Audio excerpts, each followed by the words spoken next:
If you cannot pay, then you will belong to me.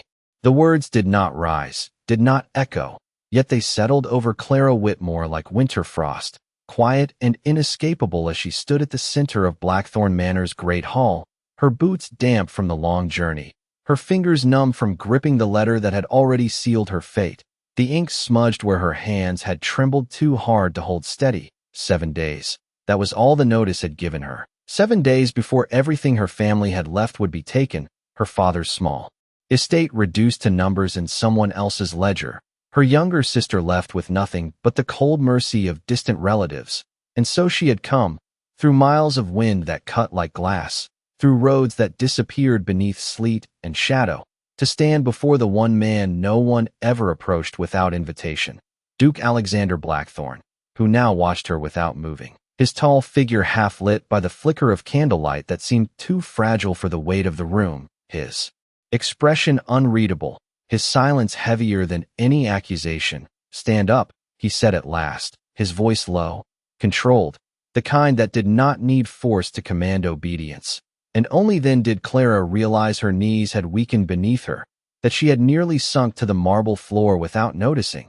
She forced herself upright, spine straight despite the exhaustion pressing into her bones. Despite the humiliation burning quietly beneath her skin, she would not beg, not here, not in front of him, even if every instinct told her she should, even if survival demanded it. "You came a long way for someone with nothing to offer," he continued, stepping closer now, each measured step echoing through the vast hall, his gaze dropping briefly to the worn fabric of her coat, the faint tear at the sleeve she had stitched herself, the evidence of a life already fraying at the edges.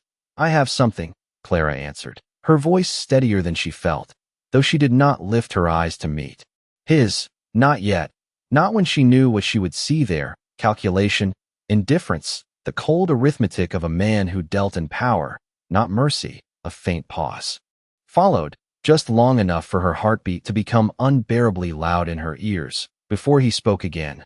"No," he said simply. "You have a debt." And the words landed with a precision that left no room for argument, no space for pride. Clara swallowed, the letter in her hand crinkling as her grip tightened. "Then let me repay it," she said, the offer thin, fragile, but all she had. And for the first time, something shifted, not in his expression, but in the silence that followed, as if the air itself had altered. "You cannot repay what you owe," Alexander replied, his voice softer now, though no less absolute. "But I can offer you an alternative." He stepped closer still, close enough that she could feel the faint warmth of his presence against the chill that clung to her skin, close enough that she had no choice but to look up, and when she did, his eyes were not cruel, not mocking, but something far more dangerous. They were observant, intent, as though he were studying her, not dismissing her. 30 days, he said, each word deliberate. "You remain here, under my roof, and when they end, your debt will no longer exist." Clara's breath caught, not because she did not understand, but because she did, too clearly, the weight of what he was offering, the cost hidden beneath the simplicity of the words. "And in those 30 days?" she asked, though part of her already feared the answer. A faint, almost imperceptible curve touched his lips, not quite a smile, not something warm, but something knowing. "You will do nothing," he said, and somehow that unsettled her more than any demand could have. Nothing, no task, no condition spoken aloud, only the unspoken truth hanging between them, that she would be there because he allowed it, because he had chosen it, because he had decided her fate with a sentence. Clara's fingers loosened slightly around the letter, her mind racing, weighing dignity against survival, pride against the faces she could not abandon. Her sister's quiet smile, her father's fading strength, the fragile pieces of a life that depended entirely on her next word, and still she did not bow her head, did not lower herself, even as she whispered, "I accept." The words barely louder than the wind that rattled the distant windows, and for a moment, nothing changed. The candles flickered, the shadows remained, the distance between them unchanged, until Alexander turned away, dismissing her with a simple motion, as though the matter were already settled, already done. "You will be shown to your room," he said, his voice returning to that calm, distant tone. But as Clara was led away, her steps unsteady but unbroken, she did not see the way he remained where he stood, his gaze following her retreating figure, not with possession, not with satisfaction, but with something quieter, something far more dangerous, the beginning of a question he had not expected to ask and could no longer ignore. Clara Whitmore had expected fear to follow her into the room, to settle into the corners like the cold that still clung to her bones. But what she felt instead was something quieter, something far more unsettling, as though the walls themselves were watching, as though the decision she had made in that great hall had not ended anything, but only begun something she could not yet see. The maid who had escorted her left without a word, the door closing with a soft finality that echoed louder than any slam. And for a moment Clara simply stood there, her gloved hands still at her sides, her breath slow and controlled as she took in the space around her. The room was larger than anything she had ever known, the bed untouched, the fire already burning low, casting a dim glow that softened nothing. This was not comfort, it was containment. She moved at last, removing her gloves with careful fingers, placing them neatly on the small wooden table as though order might steady her thoughts. 30 days, she repeated silently, not as a question, but as something she would endure, because she had endured worse, because survival had never been gentle. The sound of wind pressed faintly against the tall windows, reminding her of the miles she had crossed to stand here, reminding her that turning back was no longer an option. She crossed the room and paused by the fire, holding her hands just close enough to feel the warmth, but not enough to indulge in it, as if accepting too much would cost her something she could not afford to lose, dignity, perhaps, or something even quieter, something she had not yet named. The hours passed without interruption, no summons, no instruction, only silence, and it was in that silence that Clara began to understand the true shape of the arrangement. She had been given nothing to do because she was expected to exist, to remain, to be present under his roof as something undefined, not a servant, not a guest, something in between, and that uncertainty pressed against her more than any command could have. Somewhere beyond the walls of her room, footsteps moved through the corridors, distant voices carried briefly before fading. Life continued in the manor without her, as though she were already invisible, and perhaps that was the intention, perhaps that was the test. When at last she sat at the edge of the bed, she did not lie down. She did not allow herself that comfort. Instead she folded her hands in her lap, her posture straight despite the fatigue that threatened to pull her under. She would not forget why she was here. She would not allow the softness of this place to erase the hardness of what had brought her to it. Across the manor, in a study lined with dark wood and shadowed corners, Alexander Blackthorne stood near the window, the glass cool beneath his fingertips as he looked out into the night. Though his thoughts were not on the storm, not on the endless stretch of land that belonged to him, but on the woman who now occupied one of his rooms, he had expected desperation, expected pleading, expected the familiar patterns that came with those who sought his help. But Clara Whitmore had offered none of those things. She had stood before him with nothing and still refused to break, and that absence, that quiet refusal, lingered in his mind with a persistence he did not welcome. She accepted too quickly. His steward had remarked earlier, cautious, observant, but Alexander had said nothing in response, because he knew it was not quickness, it was certainty, the kind that came from having no other choice. And yet there had been something else, something he could not easily name, a stillness that did not belong to desperation. His gaze shifted slightly, unfocused now, as though replaying the moment in the hall, the way she had not looked at him when she agreed, as though the decision had not been about him at all, but about something beyond him, something he did not control. That thought settled uneasily, unfamiliar and unwelcome. He turned from the window, the movement sharp, deliberate, as if to dismiss it, but even as he reached for the papers, waiting on his desk, his attention did not fully return, because somewhere within the vast silence of his own home, a presence had shifted, subtle, almost imperceptible, but enough to be noticed, enough to be remembered. And for the first time in a long while, Alexander did not feel entirely alone within the walls he had built so carefully around himself. The morning did not arrive with warmth. only with a quieter kind of cold that slipped through the tall windows and settled into the stone beneath Clara Whitmore's feet as she stood before the narrow mirror, her reflection pale but steady, her hands already moving with quiet purpose as she smoothed the fabric of the same dress she had worn the day before.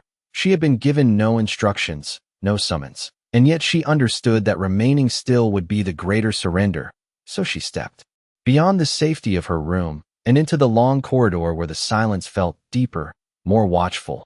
The manor stirred around her in distant echoes, a door closing somewhere far away, the faint murmur of staff who lowered their voices when she passed as though unsure what she was, not quite servant, not quite guest, something in between that made them careful. Clara did not stop. She did not hesitate. She moved as though she belonged, even if the truth pressed quietly against her with every step. She followed the corridor until it opened into a smaller sitting room where the morning light filtered through tall windows, soft but pale, illuminating a table where a tray of untouched tea had been left, the steam long faded. She paused, not because she expected it, but because she recognized the intention the house provided, but did not offer. She approached slowly and lifted the cup, the porcelain cool against her fingers. She did not drink. Instead, she carried it to the window and set it down again, untouched, a silent refusal she could not fully explain. Somewhere above, unseen, a door remained slightly ajar, and from within the shadowed threshold, Alexander Blackthorne watched without being seen, his posture still, his presence contained within the dim outline of the room behind him. He had not intended to observe, not consciously, yet when he had been told she had left her room, something had drawn him here, something quiet and insistent, and now he stood there, studying the small movements she made as though they held meaning beyond their simplicity. She did not explore, did not wander as others might have. She moved with restraint, with a deliberate awareness of space, as though she understood the boundaries without being told. His gaze narrowed slightly when she set the tea aside untouched, not out of suspicion, but choice, a small decision, almost meaningless, and yet it lingered, because it was not what he expected. Most who entered his home took what was offered without question, eager for any sign of favor, any fragment of comfort. But Clara Whitmore accepted nothing she did not need, and that difference, subtle as it was, unsettled something in him that had long remained undisturbed. Below, Clara turned from the window and moved toward the hearth, the fire there barely alive, its embers faint. She knelt without hesitation, reaching for the small iron tool left beside it, her movements practiced, quiet. She adjusted the coals, coaxing the flame with a patience that suggested familiarity rather than hesitation. Within moments, the fire responded, the glow strengthening, the room warming not in excess, but enough. She rose without lingering, brushing her hands lightly against her skirt, and stepped back as though the act itself required no acknowledgement. Above, Alexander exhaled. Slowly, though he had not realized he had been holding his breath. She had not asked for assistance, had not waited for instruction. She had simply done what was needed, not for herself alone, but for the space around her. And that was what caught his attention most. She behaved as though her presence carried responsibility, not entitlement. His fingers curled slightly at his side, an unfamiliar tension settling beneath the calm he wore so easily. This was not how such arrangements unfolded. This was not how people responded when placed under his authority. They sought advantage. They tested boundaries. They revealed themselves quickly. But she did neither. She remained contained, deliberate. And that restraint did not make her predictable. It made her unknowable, and unknowable things were not easily controlled. Below, Clara moved toward the door, unaware of the eyes that followed her, her steps steady, her expression unchanged. Yet something within the manor had already shifted, not loudly, not visibly, but enough that the silence itself felt different, as though it had begun to listen, and for the first time, Alexander did not turn away from it. "You will dine tonight." The message was delivered without warmth, without ceremony, a simple statement from the housekeeper who stood at Clara Whitmore's door as the late afternoon shadows stretched long across the floor. And for a moment Clara said nothing, her fingers resting lightly against the back of the chair she had not yet allowed herself to use fully, as though comfort remained something to be measured, not claimed. At what time? she asked at last, her voice calm, unhurried. The housekeeper's expression did not change, but there was the faintest pause before she answered. 7 o'clock in the west dining room. And then she was gone, leaving behind a silence that felt more deliberate than before. Clara turned slightly, her gaze drifting toward the window where the fading light pressed weakly against the glass. This was the first summons, the first direct acknowledgement of her presence since she had arrived. And though it carried no explanation, no instruction beyond attendance, she understood its weight. It was not invitation, it was observation. She moved slowly, preparing without haste, smoothing her dress, adjusting the small details that could be controlled, though nothing about this evening truly could. When the hour came, she stepped into the corridor once more, the manor quieter now, the echoes softer, as though the house itself were holding its breath. The west dining room revealed itself at the end of a long hall, the doors already open, the interior lit by a line of candles that cast long shadows across the polished table set for two. Alexander Blackthorne stood at the far end, his posture straight, his expression unreadable, as though he had been there long before her arrival. Waiting not for her, but for the moment itself. Clara paused only briefly before stepping inside, her movements measured, controlled. She did not lower her gaze, but neither did she challenge his. She simply existed within the space, and that alone shifted something subtle in the air. "You came," he said, not as a question, but as a quiet acknowledgement. Clara inclined her head slightly. "You asked," she replied. The exchange brief, almost insignificant, yet it settled between them with a weight neither ignored. The meal was served without interruption, the staff moving in silence, placing dishes that neither of them immediately touched, and for a time, there was only the faint sound of silver against porcelain, controlled, deliberate, as though each motion carried more meaning than it should. Alexander's gaze lifted occasionally, not lingering, but returning again and again, drawn not by curiosity alone, but by something less defined. Clara did not rush, did not fill the silence with unnecessary words. She ate only what she needed, leaving the rest untouched, not out of defiance, but restraint, and that difference did not go unnoticed. "You do not take what is given," he said at last, his voice even, though something beneath it had sharpened. Clara set her fork down carefully before answering, her hands steady despite the awareness of his attention. "I take what I require," she said, and nothing more. The simplicity of it lingered, not as challenge, but as truth. Alexander studied her for a moment longer, his expression unchanged, yet the silence that followed felt altered, deeper, as though something had shifted beyond words. Most people would see this as an opportunity. He continued, not accusing, not questioning, simply observing. Clara's gaze met his then, not boldly, not timidly, but directly. "Most people would misunderstand it," she replied, and in that moment, something unspoken passed between them, not agreement, not conflict, but recognition, faint and fragile, like the first crack in ice that had long appeared unbreakable.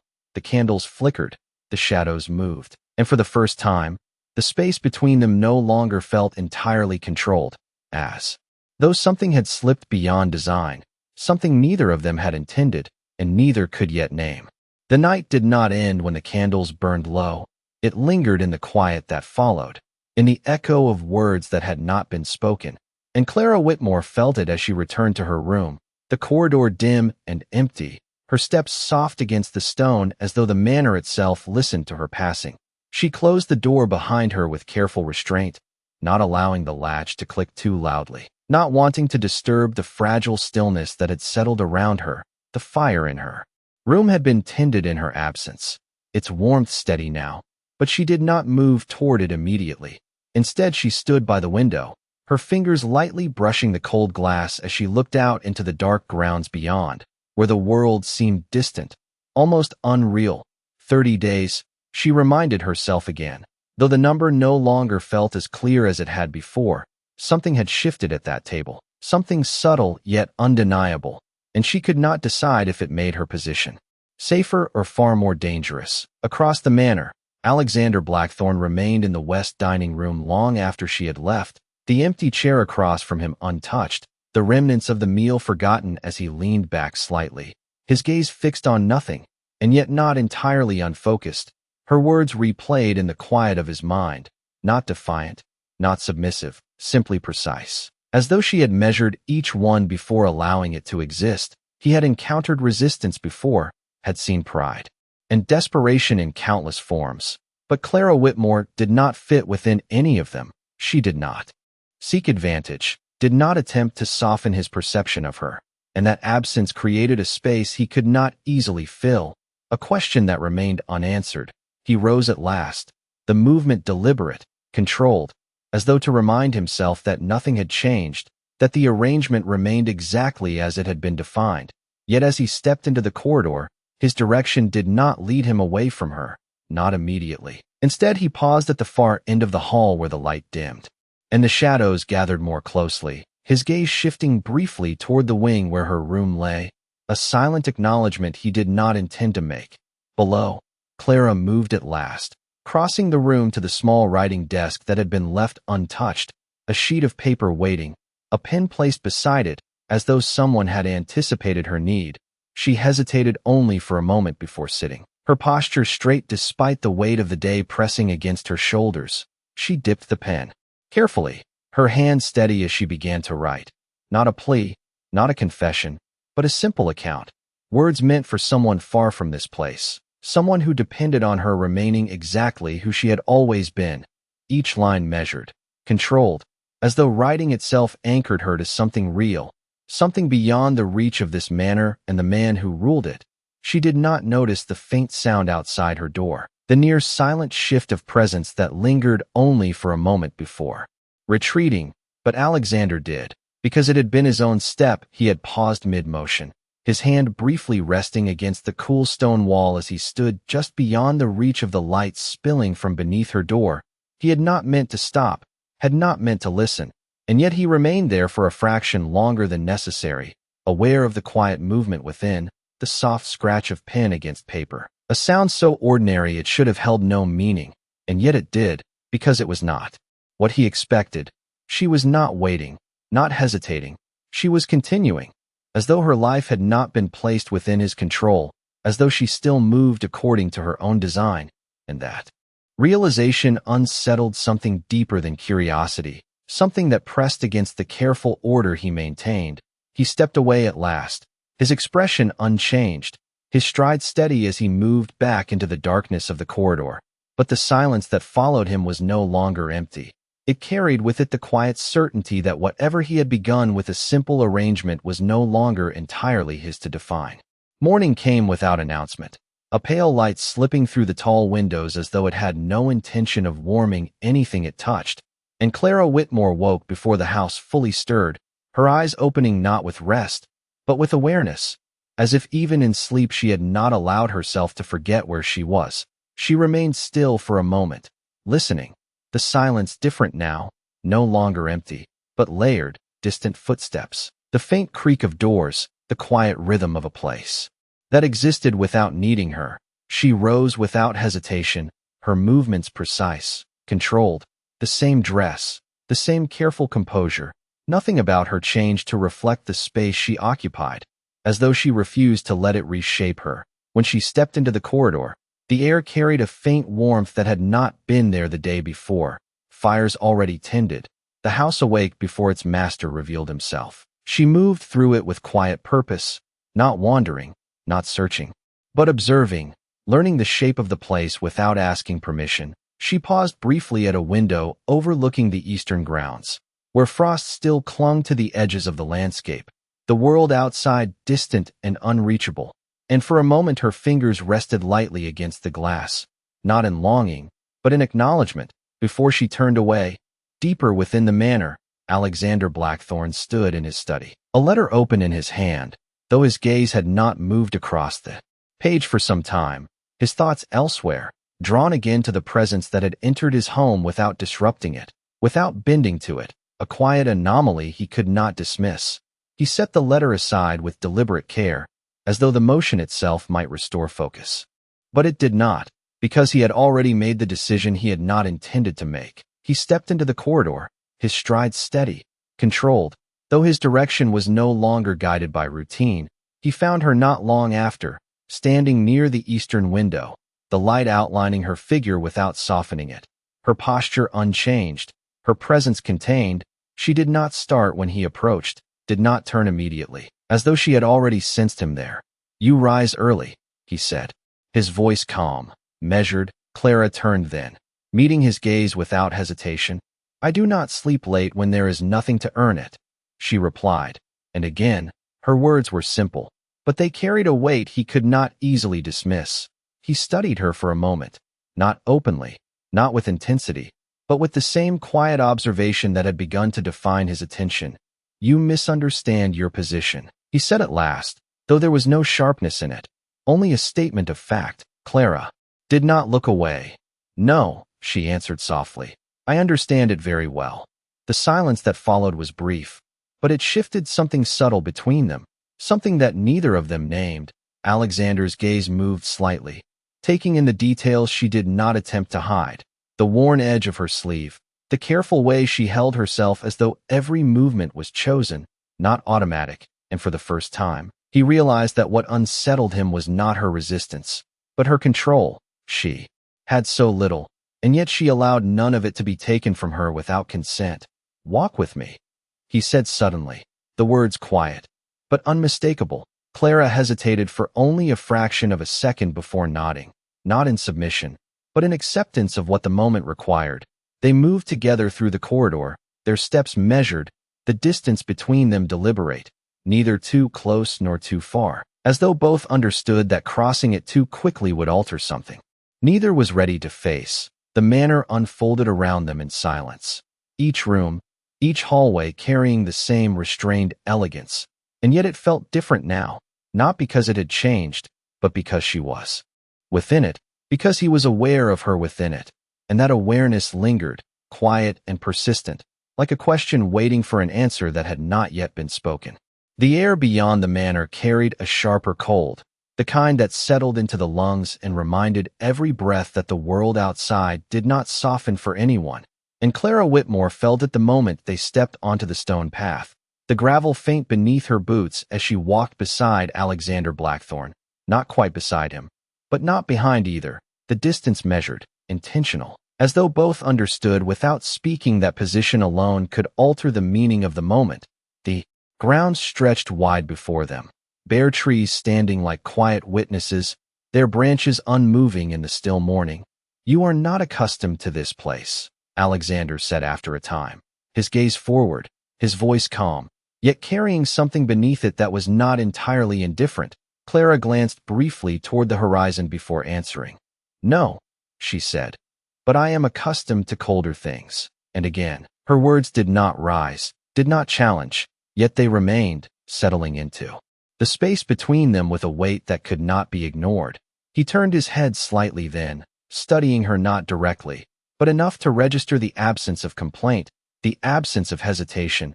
She did not shiver, did not pull her coat tighter, as though discomfort was something she had already accounted for, something she did not need to acknowledge. They continued in silence for several steps, the sound of their movement the only interruption to the stillness, until they reached the far edge of the garden where the land sloped gently downward, revealing a smaller structure beyond, a modest building compared to the manor, its windows dark, its door closed. Clara slowed, her gaze resting on it with quiet curiosity she did not voice. "That was once used for guests," Alexander said, not because she had asked, but because he had noticed where her attention had settled. "It is not used now." Clara nodded faintly, though her expression did not change.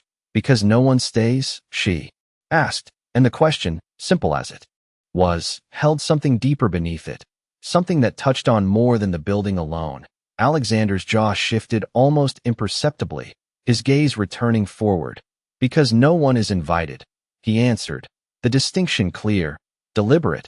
Clara did not respond immediately, her steps slowing slightly as though she considered the difference, not as a challenge, but as a truth to be understood. "And yet I am here," she said at last, her voice soft, not questioning, but acknowledging. Alexander stopped then, the motion sudden enough to draw her attention fully. He turned to face her, his expression composed, but his eyes sharper now, more focused. "You are here because you agreed to be," he said, each word measured, controlled. Clara met his gaze without flinching. "No," she replied quietly. "I am here because I had to be." The correction was small, but it shifted something fundamental, something he had not expected to be challenged so precisely. The silence that followed stretched longer this time, not empty, but filled with the weight of two truths that did not fully align.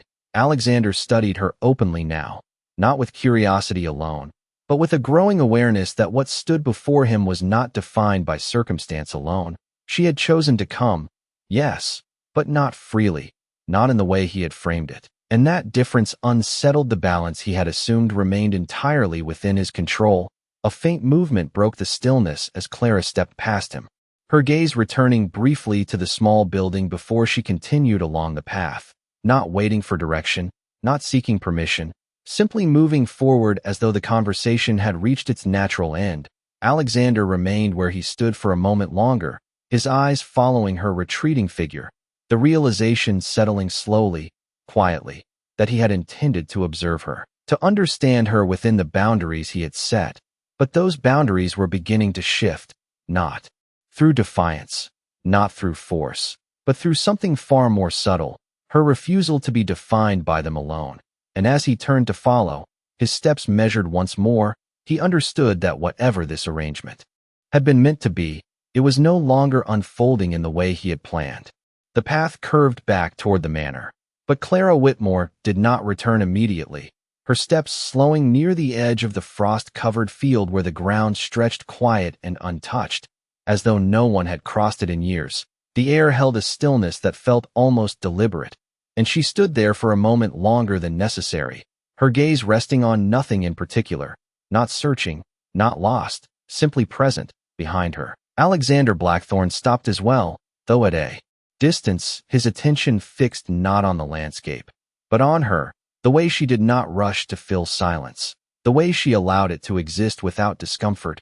It was not something he was accustomed to seeing, most filled quiet with words, with movement, with anything to avoid the weight of it, but she stood within it as though it belonged to her, and that unsettled him more than defiance ever could.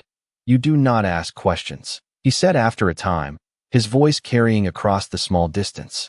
Between them, Clara did not turn immediately, her fingers brushing lightly against the edge of her sleeve before she answered. "Questions do not always change the answer," she said, her tone even, thoughtful, and when she finally looked back at him, there was no challenge in her gaze, only clarity, the kind that came from understanding limits without needing them explained.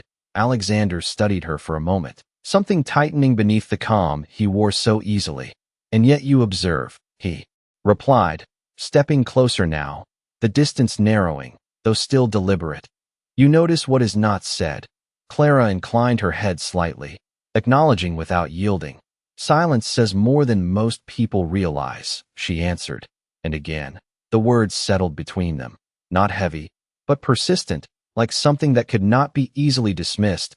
A faint movement broke the stillness as a servant crossed the far end of the grounds, carrying wood toward the manor, his steps careful, his posture slightly strained beneath the weight. Clara's gaze shifted briefly, following the motion without comment, but there was a subtle change in her expression, not concern exactly, but awareness, and before Alexander could speak again, she moved, not toward the manor, but toward the servant, her pace steady, unhurried, as though the decision required no announcement. The man hesitated when she approached, uncertain, his grip tightening on the load he carried. "May I?" Clara asked simply, her voice calm, without insistence, and after a brief pause, he nodded, allowing her to take part of the weight, her hands steady despite the cold, her posture unchanged as she adjusted to the burden without complaint. The motion was small, almost insignificant, yet it shifted the balance of the moment in a way Alexander did not expect. He remained where he stood, watching, not intervening, not calling her back, because something in the simplicity of the act held his attention more than any direct interaction had. She did not look back to see if he approved, did not seek acknowledgement. She simply walked beside the servant, sharing the task as though it were natural, as though she belonged to neither side of the line that separated them. And that was what unsettled him most. She moved within his world without accepting its structure, without bending to it, and yet she did not break it either. She existed within it on her own terms, a presence that could not be easily categorized or controlled. When she returned a few moments later, her hands free once more, her expression unchanged, Alexander's gaze remained on her, sharper now, more focused, as though something had shifted beyond quiet observation. That was not required, he said, his tone even, though something beneath it had altered. Clara met his eyes without hesitation. Neither is most of what matters, she replied softly, and with that, she turned toward the manor, her steps steady, leaving him in the cold silence that no longer felt empty. Because for the first time, Alexander understood that what he was witnessing was not obedience, not resistance, but something far more dangerous, something he could neither command nor predict, and that realization did not fade as he followed her back inside. It remained, quiet and persistent, like a question he had not yet found the courage to answer. The warmth of the manor did not erase the cold that lingered in Clara Whitmore's hands. It only softened its edges, and as she stepped back inside, the contrast settled quietly beneath her skin, a reminder that comfort, when given too easily, could become something dangerous. She did not pause in the entry hall, did not seek acknowledgement from the staff who glanced at her with careful curiosity. Instead, she moved forward with the same measured composure, as though nothing about the morning had altered her place within these walls. Yet something had changed, subtle, unspoken, and it followed her like a shadow she could not quite see. Behind her, Alexander Blackthorne entered moments later, his presence shifting the air without effort, the staff straightening slightly, the quiet deepening. But his attention did not settle on them.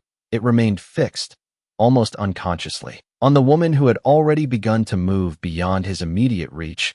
He did not call her back, did not summon her. Instead, he allowed the distance to remain, though his awareness of it sharpened, like a thread drawn tighter with each passing step. Clara reached the corridor that led toward her room, her pace steady, but she slowed when she noticed the small table placed along the wall, a simple arrangement that had not been there before. Upon it rested a folded shawl, finer than anything she owned, its fabric soft, its color muted, chosen not for display, but for use. She paused, her gaze lingering on it, not with surprise, but with recognition. The manor provided, again, without offering, without explanation, the gesture quiet, almost invisible unless one chose to see it. She did not reach for it immediately, her fingers remaining at her sides as she considered the object not for what it was, but for what it implied. Somewhere behind her, footsteps approached, measured, unhurried, and she did not need to turn to know who they belonged to. "You refused the warmth this morning," Alexander said, his voice calm, neither accusing nor approving, simply stating what he had observed. Clara's gaze remained on the shawl for a moment longer before she answered. "I did not require it," she said, and when she finally turned, her expression was unchanged, composed, yet not distant, as though she allowed him to see the truth without offering anything more. His eyes moved briefly to the shawl, then back to her. "And now?" he asked, the question simple, but layered with something he did not fully conceal. Clara considered it, not hurried, not evasive. "Now it has been placed here," she replied softly, and the distinction was clear. She did not accept it as his, nor reject it as unnecessary. She acknowledged its presence without surrendering to its meaning. Alexander's jaw tightened slightly, though the motion was subtle, because the response did not fit within the expectations he had begun to form. She did not resist, did not comply. She remained somewhere in between, and that space was one he could not easily define. "Everything in this house is placed for a reason," he said, his tone even, though his gaze held hers more firmly now. Clara inclined her head just slightly. "Then I will consider the reason," she answered, and with that, she reached forward at last, her fingers brushing the fabric, lifting it with care, not as possession, but as acknowledgement. She draped it lightly over her arm, not around her shoulders, not yet. The gesture small, but deliberate, and as she turned to continue down the corridor, the distance between them widened once more. Yet it no longer felt the same, because something had shifted, not in what had been, said. But in what had been understood, Alexander remained where he stood for a moment longer, his gaze following her until she disappeared beyond the turn, the silence settling around him once again. But it did not carry the same clarity it once had. It held questions now, quiet, persistent, and for the first time, he did not dismiss them, he allowed them to remain. Because he could no longer deny that whatever control he believed he held within these walls was no longer absolute. Not when she moved through it without asking, without yielding, and yet without breaking it either. And that realization did not leave him as he turned away. It followed, steady and unresolved, like something that had only just begun. The afternoon light faded slowly, stretching thin across the corridor as Clara Whitmore closed the door to her room with quiet care, the shawl still resting over her arm, untouched in the way it had been given. She did not place it aside, nor did she immediately wear it. Instead, she carried it to the small chair near the window and set it there with deliberate precision, as though its presence required acknowledgement, but not acceptance. The fire burned steadily now, warmer than before, yet she did not move closer. She remained standing for a moment, her gaze drifting to the paper she had left on the desk, the unfinished letter waiting, its ink dry where her thoughts had paused. She crossed the room and sat, her posture straight despite the subtle fatigue that had begun to settle into her shoulders. She lifted the pen once more, but her hand did not move immediately, because something had shifted, something she could not easily name. The manor no longer felt entirely distant, and that unsettled her more than the cold ever had. She forced her focus back to the page, writing carefully, each word chosen with intention, as though clarity on paper might restore the distance she needed to maintain. Outside her door, the corridor remained still, yet not empty. Footsteps approached, then slowed, then stopped, and though no sound followed, the silence itself felt different, as if it carried awareness across the hall. Alexander Blackthorne stood once more within that quiet space, between presence and absence, his gaze fixed on the narrow line of light beneath her door. He had not intended to return, not consciously, and yet he found himself there again, drawn not by curiosity alone, but by something quieter, more persistent, something that refused to be dismissed. He listened without meaning to, the faint scratch of pen against paper, steady, controlled, and the simplicity of it held him there longer than he would have allowed before, because it told him something he could not ignore. She was not waiting, not reacting. She was continuing, as though the arrangement that defined her presence here did not define her entirely. His hand lifted slightly, almost without thought, as if he might knock, as if he might interrupt the silence he had chosen to observe. But he did not. The motion stilled, then fell away, because he understood, perhaps for the first time, that stepping across that threshold would alter something he was not yet prepared to confront. Inside, Clara paused, her pen hovering above the page as though she sensed something beyond the walls, not a sound, not a movement, but a shift in the air that could not be seen. She did not rise, did not move toward the door. Instead, she lowered the pen once more and finished the line she had begun, her expression calm, her focus unwavering. Whatever lingered beyond that door did not belong to her to answer, and she would not surrender that boundary without reason. The moment passed, the silence settling once more into something more familiar, though no longer entirely unchanged. Alexander stepped back at last, his expression composed, his movements controlled, but something beneath them had altered, something he could not fully name, because he had stood there, close enough to reach, close enough to disrupt, and had chosen not to, not out of indifference, but restraint, and that difference carried a weight he had not anticipated. He turned away, the corridor swallowing his presence once more, yet the quiet that followed did not erase what had almost happened. It lingered, subtle and persistent, like a line drawn but not crossed, and as Clara set the pen down at last, her letter complete, she allowed herself a single breath, slow and measured, before rising, her gaze drifting briefly to the shawl resting untouched where she had placed it. And though she did not move toward it, she no longer ignored it either, because she understood now that within this place, even the smallest gestures carried meaning, and the most dangerous ones were those that seemed almost invisible. The night deepened with a quiet certainty, the kind that settled into the walls and lingered long after the last footsteps had faded.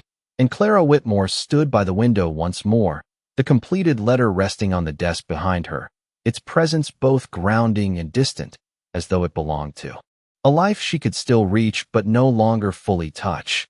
Her fingers moved slowly to the shawl draped over the chair, not hesitant, not eager, simply deliberate. She lifted it at last, the fabric soft beneath her touch, warmer than she expected, and for a brief moment, she allowed it to rest around her shoulders, not as acceptance, but as acknowledgement of something she could not entirely refuse. The warmth settled lightly, unfamiliar yet not unwelcome, and she closed her eyes for a single breath, steady and controlled, before opening them again. Because even this, she reminded herself, was temporary. Everything here was temporary. Across the manor, Alexander Blackthorne remained in his study, though the papers before him had long been set aside, his attention drawn instead to the quiet shift he had sensed without witnessing.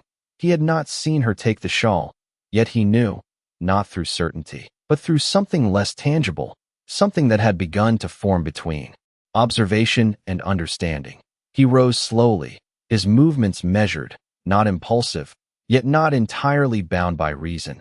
The corridors welcomed him with the same silence as before, though it no longer felt entirely his own, as if something within it had changed shape. He stopped once more outside her door, not close enough to be heard, but near enough to feel the faint presence of light beyond it. And for a moment, he remained there, not listening this time, not waiting, simply aware, inside. Clara turned from the window, the shawl still around her shoulders, her posture unchanged, yet something within it softer, not weaker, but less guarded. She crossed the room slowly, her steps unhurried, and as she reached for the candle to lower its flame, a faint awareness settled over her, not fear, not alarm, but recognition. The same quiet shift she had sensed before. She paused, her hand still against the candle's edge, her breath steady, and without turning, she spoke, her voice calm, low, yet clear enough to carry beyond the door. You do not need to stand there. The silence that followed was brief, but no longer empty, because it had been acknowledged. Alexander's gaze remained fixed on the door, his expression unchanged, though something beneath it had shifted, not surprise, not exactly, but recognition, because she had not guessed, she had known, and that difference settled deeper than he expected. He did not answer immediately, the weight of the moment stretching just long enough to matter. Before he spoke, his voice quieter than before, though no less controlled. And yet you knew I was. Clara lowered the candle flame slightly, her eyes resting on the soft glow it cast. Silence changes when it is not alone, she replied, and there was no accusation in her words, only truth, simple and unadorned. Alexander remained still for a moment longer, his hand resting lightly against the wall beside him, the cool stone grounding in a way he had not anticipated. You could have ignored it, he said, though the statement carried more than it revealed. Clara turned then, not toward the door, but toward the space itself, as though the barrier between them did not require direct acknowledgement. I do not ignore what chooses to remain, she answered softly, and with that, she extinguished the candle, the room falling into shadow, the light beneath the door fading until only darkness remained. On the other side, Alexander did not move immediately, the absence of light altering the space in a way he could not dismiss, because something had shifted, not in what had been said, but in what had been revealed. She had seen him without looking, had spoken without asking, and had closed the distance without crossing it. And for the first time, he understood that whatever this was becoming, it was no longer something he observed from a distance. It was something that had already begun to reach him, quietly, steadily, and without permission. The darkness within her room did not feel empty. It felt aware, as though the silence itself had taken on form. And Clara Whitmore remained where she stood long after the candle had been extinguished, her hand still, the shawl resting lightly against her shoulders, its warmth no longer foreign, but not entirely her own. She listened, not for sound, but for the absence of it, the subtle shift that told her whether he had left, whether the space beyond her door had returned to stillness. And when at last it did, when the quiet settled into something familiar once more, she moved, slowly, deliberately, as though each step carried meaning beyond motion. She did not relight the candle, did not break the darkness she had chosen. Instead, she crossed the room by memory, by instinct, the outline of her surroundings already known, and she sat at the edge of the bed, her posture unchanged even in shadow, her gaze unfocused, yet far from distant, because something had altered, not in the manner, not in the arrangement, but in the space between them, and that change could not be undone simply by turning away. Across the corridor, Alexander Blackthorne remained where he had been left, the absence of light beneath her door marking the end of the moment, yet not its conclusion. His hand lowered slowly from the wall, his fingers brushing briefly against the cold surface as though grounding himself in something tangible, something unchanging. He had not expected her to speak, had not expected her to acknowledge his presence without sight, and yet she had, with a clarity that left no room for denial, and now the silence that followed did not belong entirely to him. It carried her awareness within it, subtle but undeniable.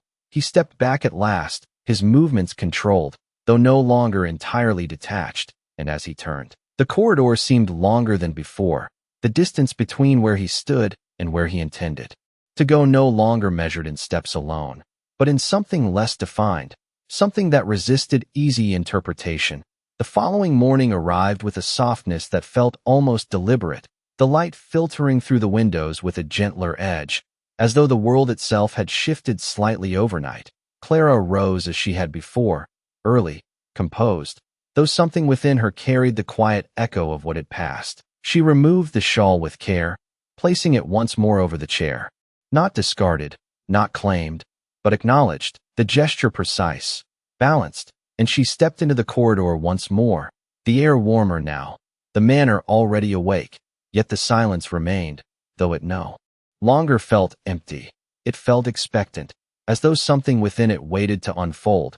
She moved through the halls with the same quiet certainty, her presence no more intrusive than it had been the day before, yet no longer entirely unnoticed. Staff stepped aside with a different awareness, their glances brief but more deliberate, as though her place within the manor had shifted in a way they could not name.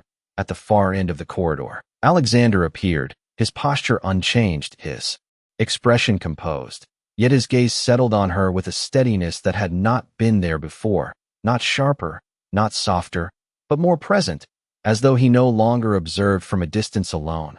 Clara paused, not in hesitation, but in recognition, the moment holding for a fraction longer than necessary, and when she inclined her head, the gesture carried no submission, only acknowledgement. He did not speak immediately, the silence stretching between them, no longer empty, but filled with something unspoken, something that neither of them had defined, yet both had begun to understand. "You altered the silence," he said at last, his voice low, controlled, though beneath it lay something less certain. Clara's gaze met his, steady, unguarded. "No," she replied softly. It was already changing, and the truth of it settled between them, not as conflict, not as agreement, but as something that could no longer be ignored, because whatever had begun within these walls was no longer bound by the terms that had brought her there. It had moved beyond them, quietly, steadily, and neither of them had yet decided whether that was something to resist or something they had already begun to accept. The moment did not break. It settled, deep and quiet, like something that had always existed beneath the surface and had finally been seen. And Clara Whitmore did not move away from it. She stood where she was, her gaze steady, her posture unchanged, yet something within her no longer held the same distance it once had. The corridor around them remained still, the faint morning light stretching along the floor, touching the edges of the walls without warming them, and yet the space between them no longer felt cold. It felt defined, not by power, not by obligation, but by something neither of them had chosen, and neither could now deny. Alexander Blackthorne did not look away, though for the first time. His composure carried something beneath it that was not entirely control, not uncertainty, not weakness, but awareness, the kind that came when something familiar no longer followed the rules it once obeyed. "You speak as though you are not part of it," he said, his voice low, measured. Though it held less distance than before, Clara's expression did not change. But her answer came without hesitation. I am part of it, she said softly, but not because you decided it. The truth of it did not challenge him. It did not defy him. And yet it shifted something fundamental, something he had not questioned until now. Because she was right. She had entered his world under terms he had set. And yet what had formed between them had not come from those terms alone. It had grown in the spaces he had not controlled, in the silences he had not shaped. And that realization settled deeper than any resistance ever could. The air seemed to still around them. Not heavy, not tense, but full, as though the moment itself required no movement to continue. Clara lowered her gaze briefly, not in submission, but in thought, as though she recognized the boundary they had reached. The place where something unspoken had taken form and now demanded acknowledgement. And when she looked back at him, there was no uncertainty in her eyes, only clarity, quiet and unwavering. You offered me time, she said, her voice steady. But time does not belong to you. Alexander's breath slowed, not visibly, not enough to break the calm he maintained, but enough that he felt it, the subtle shift within himself.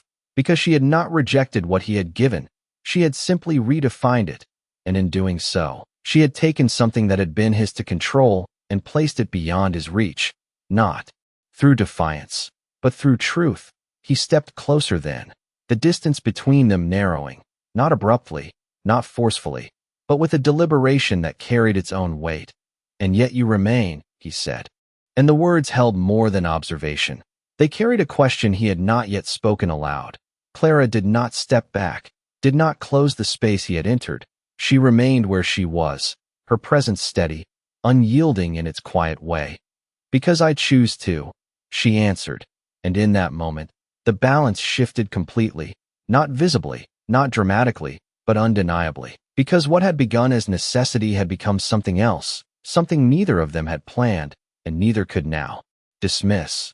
The silence that followed was not empty.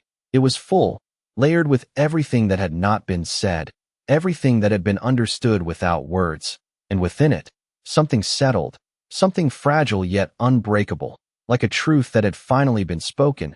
Alexander did not move away, did not return to the distance he had once maintained, because he understood now that distance would not restore what had changed. It would not return them to what they had been, and for the first time, he did not try to. Clara turned then, not abruptly, not to leave, but to continue, her steps measured, her path unchanged, yet everything within it different, because she was no longer moving through his world as something defined by it.